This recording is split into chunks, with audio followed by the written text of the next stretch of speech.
ก็ก็สิบ่ได้มาหั่นงัวก็บ่เห็นมื้อนั้นน่ะก็ไปหางัวเห็นแล้วมาแล้วก็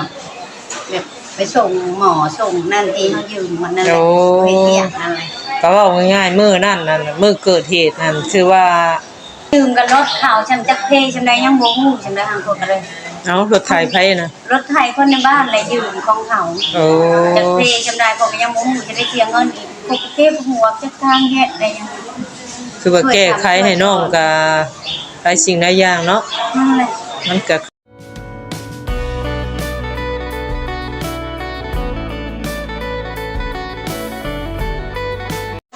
ทักทายสบายดี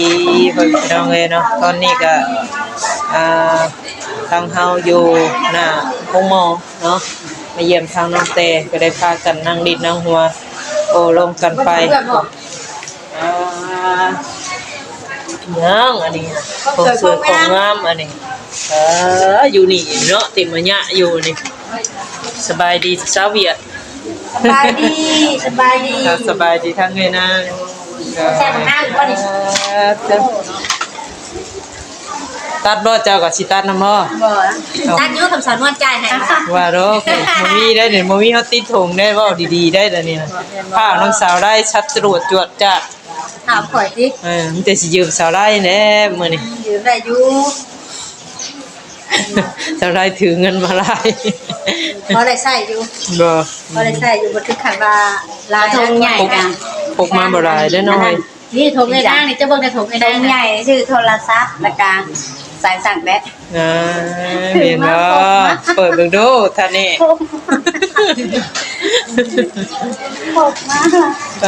มาคนเดียวเนาะมาจากโมงก่อนจะบอกค่อยมาหอดที่แต่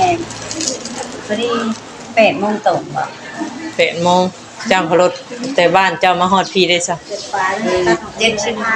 โอ้70,000บัดเฮาเมื่อนี่ก็70บ่ได้เมื่อนี่เพราะว่ามันบ่แม่นรถเมื่อทางบ้านเด้มันสิขี่รถรถเมาแล้วบัดนี้รถเมาค่ะ400กว่า70แม่นเพราะว่าทางว่านั่นเฮาได้ขึ้นรถเมล์แบบมันแพงที่เขาเอาสายยาวเลยแต่คันรถมาแบบรถ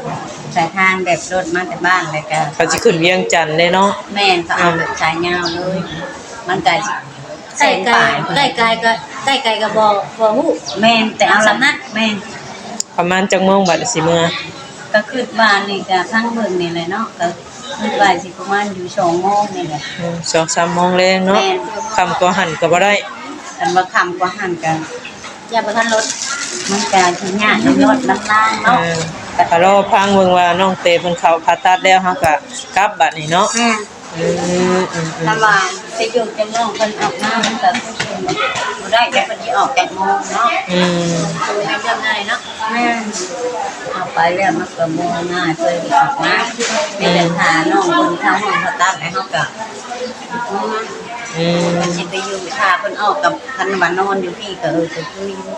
บัดยากเนาะนอนบ่ได้พอกันเลยพอบ่ป้าเช้าหลานนั่นแหละอยู่คนเดียวมันก็บ่กล้าป้าแม่นล่ะว่าแม่นนั่นแหละเป็นแม่ยิงแม่ย่าเนาะอยู่นอกโอ้นะเป็นแม่ยิงแม่ย่าเฮาก็บ่กล้าป้าบ่มีแบบพี่น้องก็สิมานอนนำก็บ่มีนะเพิ่นแม่เพิ่นก็ข้าวเพิ่นก็ป้าเงินเพิ่นบ่ได้บัดนี้แม่ก็อยู่เอาหลานก็บ่สบายเด้จ้ะก็สิบ่ได้มาหั่นงัวก็บ่เห็นมื้อนั้นน่ะก็ไปหางัวเห็นแล้วมาแล้วก็แบบไปส่งหมอส่งนั่นที่เฮายืมวันนั้นแหละไปเรียกนั่นแหละก็เว้าง่ายๆมื้อนั้นน่ะมื้อเกิดเหตุนั่นชื่อว่ามันยังบ่ได้เก็บหยังเลยเพราะว่าเฮากับมันบ่มีผู้เก็บได้สั่งถ้าพ่อบ่เก็บไปอยู่นะฮะทางเจ้าคนเดียวรับผิดชอบเบิดบานส่งคืนเขาเบิดคือเก่าสาดเชิดเขาก็คนได้เก็บแล้วไปส่งเขาก็มาหาเอาเองนำบัดคันเฮาบ่อยู่เขาก็สิไปจักบนหาก็อยู่ถ้าส่งแล้วเรียบร้อยบัดทำมาบัดลานไปแก่ข้าวเปลือกบนอันชื่อนั่นแหละไปแก่มาบัดรถไถปฏิลานอีกก็เอาลานไปหาหมออีกก็ได้ย่างลานอีกบ่ก็ได้ถ้าต้องออกเช้านี่แหละก็ใช้อีกจ้างเบิดทุกอย่างรถยืมกับรถเขาฉันจักเพฉันได้ยังบ่ฮู้ฉันได้ทางพวกก็เลย เอารถไถไผน่ะ รถไถคนในบ้านแหละยืมของเขา โอ้ จะเพลจำได้ก็ยังบ่ฮู้จะได้เสียเงินอีกพวกเก็บหัวจักทางเฮ็ดได้ยัง คือว่าแก้ไขให้น้องก็หลายสิ่งหลายอย่างเนาะ นั่นแหละ มันก็คือว่าเนี่ยเฮาเป็นคนนำหน้าอยู่แต่ว่ามันก็คนสุดท้ายก็มาตกที่เฮาช่วยน้องเพิ่นเต็มที่คือว่าแหละ จังแต่บอกว่าเขาซื้อข้าวมันก็เฮาก็บ่มีแนวแก้เนาะก็ไปยืมรถคนในบ้านนั่นแหละยืมรถเขาแล้วก็ให้หลานแหละค่ะ แต่ว่าค่าเต้นค่าหยังทางน้องเพิ่นก็ได้จ่ายเรียบร้อยเด้อติ เพิ่นจ่ายแล้วเรียบร้อยแล้วนะ จ่ายตั้งแต่มื้อมาเพิ่นบอกเพราะว่าเงินน่ะก็บ่ฮู้ดอกนะเพราะว่าให้เพิ่นจ่ายเองเพิ่นเรียบร้อยเองเพิ่นว่าเพิ่นไม่เท่าแต่ค่อยนี่แต่เฮ็ดแต่แบบว่ายืมถ้วยยืมหม้อถ้วยมายืมแต่ของในเงินแต่พวกกะล่างให้มันก็เนาะของข้าวเฮาก็เป็นเส้นให้มันแห้ง แต่เจ้าฮู้จังได้ซะอันนี้โทรมาหาน้องบ่ว่าน้องลงมาแข่ง โอ้คิดบ่ยาว โอ้ สัตว์ลงมาเลย แม่คิดบ่ยาวก็แบบคันว่านั่นแหละคันบาสิมาแบบซุมื้อเฮาก็เรื่องเงินเรื่องทำเลย แม่น ทางไก่เฮาก็รถจักรเฮาก็บ่กล้าเสี่ยงมาเพราะว่าเป็น ก็ได้ผู้ได้คนก็คือว่าได้ออกแบบเสียงเดียวกันเด้อเนาะว่าอย่าปะเด้ออย่าถิ่มน้องเด้อว่าซั่นเนาะแต่เฮาก็คือว่าเนี่ยได้แต่มาสัมภาษณ์หรือว่าไทยถามเนาะอัปเดตให้พ่อแม่พี่น้องป้าลุง FC เบิ่งอาการน้องเพิ่นไปเรื่อยๆแต่ว่าเรื่องการช่วยเหลือบ่หรือว่าเรื่องเงินเรื่องคำเนาะก็ขึ้นอยู่กับผู้ใจบุญผู้เพิ่นอยากให้เฮาหรือว่าอยากช่วยเฮาหั่นแหละทางเฮาก็เป็นสะพานบุญให้ทางน้องเพิ่น แม่จำนวนบ่มีเฮาก็พอจะมาให้กำลังใจเนาะ แม่น มาก็คือว่าน่ะคือขอ ช่วยได้อยู่นิดๆหน่อยๆแต่ว่ามันเกินกำลังเฮาก็คือเว้าหั่นแหละเนาะบ่มีคือกันพี่น้องเอ้ยเนาะเช้ากินค่ำไผก็ได้จังได๋ ก็คือแบบสนางก็ให้กระเต้เนาะเฮ็ดทุกอย่างเนาะ มีลูกมีผัวอีกเนาะหาคนเดียว มีแต่เฮาเป็นรัก เป็นรักแม่น เป็นชาวรักให้ลูกให้เต้าแบบ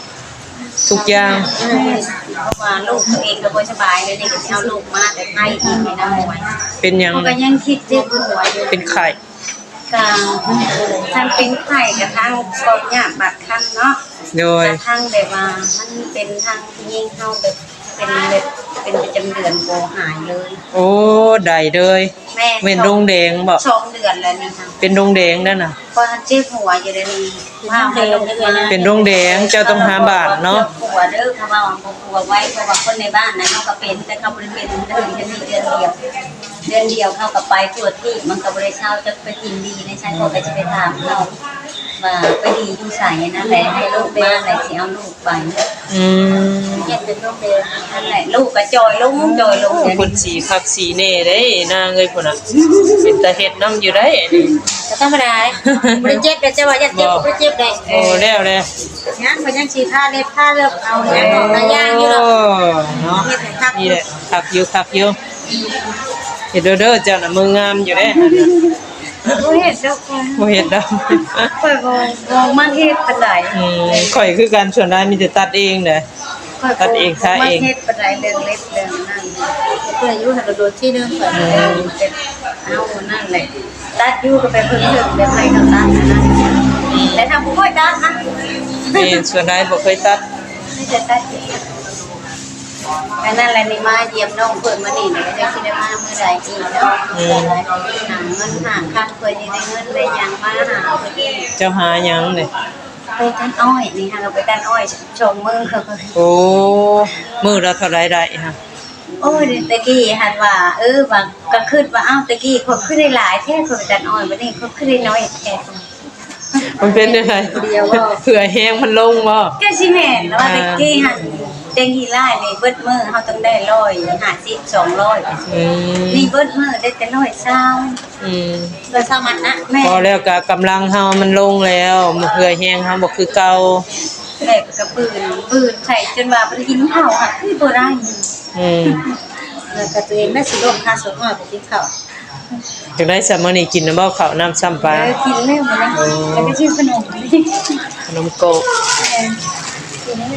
คือจังไรเนาะน้องเตกะทางเบิ่งอาการให้ละพี่น้องเอ้ยแต่ถามเพิ่นแล้วกินนี่ว่ายังบ่มีหยังมีแต่เงินเฉพาะ การใช้จ่ายหรือว่าผ่าตัดน่ะมีแต่เงินน่ะนะผู้นั่นล่ะกรณีผู้ที่ว่าซนหั่นแหละให้น่ะชาวเท่าไร24ล้านบ่ ก็เห็นมือนั่นก็นอกกับบริวนั่นไปสัก4 ล้านกับ4 แสน ทางน้องมันก็อาจสิจ่ายซื้อนี่ซื้อหั่นแหละเนาะซื้อยานำเด้ แม่ แต่ตอนนี้น่ะบ่ฮู้ว่าน้ำน้องเพิ่นยังเหลือเท่าใดบ่ได้ถามเพิ่นพอมา แม่เขาก็ยังไม่ได้ถามเพิ่น ยังสิได้ก็ยังเหลืออยู่สักปลายล้านน้อยๆก็ยังใครอยู่ได้เนาะ แม่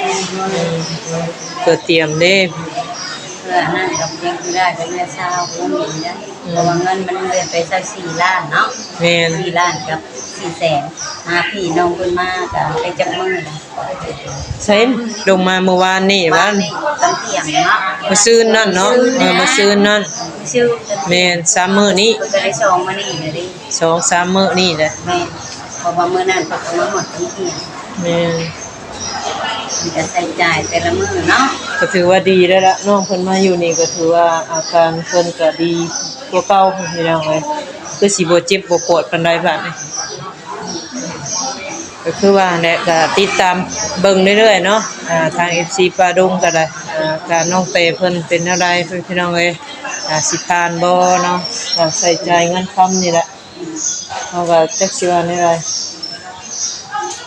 ตอนนี้เพิ่นก็อยู่ข้างในนั่นแหละเนาะพักผ่อนอาจสินอนได้ใส่หุใส่ยาได้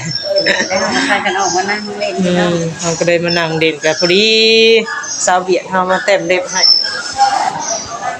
บริการทุกที่ บริการถึงที่เลยสะดวกสบายเนาะแสดงเจ้าห้องได้ข่อยบ่ตอบเจ้าขึ้นมาเจ้าก็ได้เฮ็ดนั่นน่ะ จะคนมาเสียนอนทำเด้อเฮ็ดบ่จังแม่นจ้ะสิได้คนเฮาเรียกค่าเนาะถ้าเว้าว่าเว้าไว้ไปไว้ก็บ่ได้ขายสิ่งของก็ได้ถ้าเว้าได้นั่งถูถาดอยู่หั่นได้ขายเล็บสาลายก็งามได้ แม่ ผู้ใส่สีเจ็ดอ่อนๆแท้ผู้ใส่สีแบบนั้นนี่ มาตัวนี้ลองเบิ่งนะ บ่เจนๆแล้วนะมันจะงาม